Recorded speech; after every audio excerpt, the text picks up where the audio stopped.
कविप्रविष्य YouTube channel. मित्रांनो, एक भयानक बातमी घेऊन आजचा व्हिडिओ बनवतोय मी. आणि मग विश्वासच बसत नाही की चंद्रावर अगदी उमेदीने यान पाठवणाऱ्या भारत देशातच मी राहतोय ना. आता कोणती बातमी असेल वगैरे प्रश्नांचा भडीमार तुमच्याच मनावर तुमच्याद्वारे होण्याच्या आधी मी सांगतोय तुम्हाला, उत्तर प्रदेश हाथरसमधली माणुसकीला काळीमा फासणारी घटना. म्हणजे पहा, नुकताच आपण महाराष्ट्रातल्या मुंबईमधल्या एका घटनेने 8-10 दिवस 15 दिवस आपण त्या घटनेच्या अवतीभोवतीच फिरत होतो आणि शेवट त्याचा अक्षय शिंदे नामक त्या आरोपीचा एन्काउंटर होण्यात त्या घटनेचे विचार थोडेसे विरतात नाही तोच. उत्तर प्रदेशची ही एक विचित्र घटना आपल्या समोर आली आहे. आणि आश्चर्य मला याचं वाटतं की भल्या भल्या क्रिमिनल्सला वठणीवर आणणाऱ्या योगी आदित्यनाथ यांच्या राज्यात असं घडावं, म्हणजे एक निरपेक्ष निस्पृह संन्यस्त व्यक्ती चीफ मिनिस्टर असताना एका शाळेच्या संचालकांकडनं त्याच आश्रमशाळेत राहणाऱ्या एका लहानग्याचा स्वतःची भरभराट व्हावी म्हणून बळी देण्याचा विचार मनात येणं आणि तो विचार लगेच त्या लोकांनी अंमलात आणणं. अहो, ही आश्रमशाळांमध्ये राहणारी ही लहान लहान मुलं, त्यांच्या घरची परिस्थिती नसते. घरामध्ये 18-20 दारिद्र्य असतं. म्हणून पालक लोक आश्रमशाळांचा आधार घेऊन तिथं मुलाच्या भविष्यासाठी काहीतरी घडेल चांगलं म्हणून ठेवतात. आणि मग अशा शाळांची खिरापत वाटली जाते आपल्या शिक्षण मंत्रालयाकडनं पूर्ण भारतभर. कोणाला वाटली जाते? त्यांच्याच जवळच्या राज्यकर्त्यांना, त्यांच्याच जवळच्या राजकारण्यांच्या जवळच्या अगदी कार्यकर्त्यांना, काही नगरसेवकांना, कुणा मंत्र्याच्या नातेवाईकांना ही शाळांची खिरापत भरपूर वाटलेली आहे आपल्या देशात. आता माझ्या ह्या वाक्यावर जर विश्वास नसेल ना आपला, तर मी विनंती करेन की तुमच्या गावात आसपास असलेल्या आश्रमशाळा किंवा इतर शाळासुद्धा ज्या छोट्याशा रोपट्याच्या स्वरूपात चालू होतात, कोणी 4थीपर्यंतची इंग्लिश मिडियम स्कूल काढतो आणि नंतर हळूहळू ग्रँट्स मिळवत ती माध्यमिक शाळा होते, मग 11वी-12वी ज्युनियर कॉलेज होतं आणि मग ती शाळा ज्याला वाटलेली आहे, ज्याच्या नावे ती शाळा आहे, त्याच्या 7 पिढ्या बसून खातील असा तो कमवायला लागतो.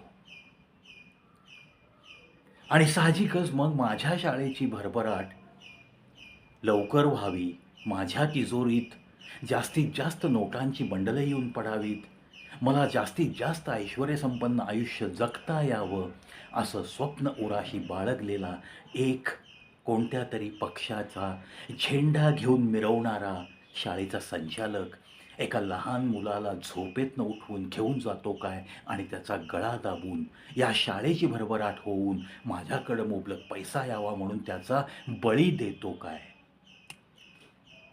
म्हणजे आजच्या या आधुनिक भारतामध्ये अशी घटना जेव्हा घडते तेव्हा आपलीच मान अगदी लाजेने शरमेने खाली गेल्याशिवाय राहत नाही. आणि मग एक प्रकारची चीड उत्पन्न होते की हा राजकारणाचा जो काही हैदोस चालू असतो, या राजकारण्यांच्या जवळची माणसं या समाजामध्ये अशी ताठमानेने जी फिरत असतात, जी ऑलरेडी कलंकित असतात, आणि त्यांनाच अशी जर खिरापत त्यांची भरभराट होण्यासारखी वाटली आणि त्यानंतरसुद्धा त्यांचं पोट जर भरत नसेल आणि मग असे घातक विचार घेऊन ते जर या समाजात वावरत असतील, तर त्यांचा सुद्धा अक्षय शिंदे झालाच पाहिजे असं परखड मत मी व्यक्त करतो. काही कारणमीमांसा देण्याची गरज नाही आहे डिपार्टमेंटला, काही गरज नाही आहे. आणि योगी आदित्यनाथजी इतके कडक मुख्यमंत्री आहेत की मला असं वाटतं की या हाथरसच्या घटनेमध्ये योगी आदित्यनाथजींचा ॲक्शन घेतल्यावरचा चेहरा दिसलाच पाहिजे.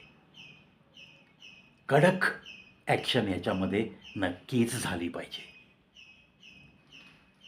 मुख्य हा तळागाळातला मुद्दा असा आहे की अजूनही अशी जर अंधश्रद्धा समाजात असेल की एखाद्या पशूचा बळी द्या, एखाद्या लहानग्याचा बळी द्या, एखाद्या गरोदर बाईचा बळी द्या, तर तुमची भरभराट होईल. अशा समजाखाली अजूनही जर सुशिक्षित म्हणवून घेणारा समाज वावरत असेल, तर आपल्याला अजून खूप मोठी जागृती या समाजाची करायची आहे, असंच मानावं लागेल. आता ज्या घरातलं हे मूल गेलं बिचारं, असं ऐकतोय मी की त्याचे वडीलसुद्धा अपंग आहेत. म्हणजे अतिशय साधारण परिस्थितीतल्या घरातला हा मुलगा जो 10-12 वर्षात त्या बापाच्या हाताशी आला असता, जो एक भारताचा चांगला नागरिक बनला असता, काहीतरी त्याने नक्कीच बनवून दाखवलं असतं शिकून सवरून. त्या पूर्ण कुटुंबाच्या भविष्यामध्ये अंधार निर्माण करण्याचा हा अधिकार या शाळेच्या संचालकाला कोणी दिला? ज्या नियतीने त्याच्या मनात हे आणलं आहे, तीच नियती त्याला शासन करेल का? नाही करणार. कारण अशी निर्ढावलेली माणसंच जगामध्ये उजळ माथ्याने फिरताना अनेकांना आपण पाहतोय. म्हणून मी उत्तर प्रदेश सरकारला नम्र आणि कळकळीची विनंती करेन की जो महाराष्ट्राने न्याय लावला आहे, एका मॅटरमध्ये अक्षय शिंदे नामक आरोपीला, तोच न्याय कदाचित योगी आदित्यनाथजी, मला असं वाटतं की या घाणेरड्या संचालकांना तोच न्याय योग्य होईल असं नक्कीच वाटतंय. कारण एक घर पूर्णपणे उद्ध्वस्त झालंय. एका घराचा वंशाचा दिवा त्यांनी गळा दाबून मारून टाकलाय आणि कळवतायत काय घरी की तुमच्या मुलाला ताप आला होता. शोकांतिका वाटते मित्रांनो, आणि भयावह परिस्थिती आहे असंच वाटतं. असे अनेक प्रकार उघडकीस येत आहेत. मतिमंद मुलींच्या शाळेमध्ये शिक्षक लोकांनी त्या मतिमंद मुलींचा गैरफायदा घेणं, अशाही बातम्या येऊन गेलेल्या आहेत. एखादा शिक्षक एखाद्या छोट्या मुलीच्या प्रेमात पडतो आणि तिचा गैरफायदा घेतो, अशाही बातम्या येऊन गेलेल्या आहेत.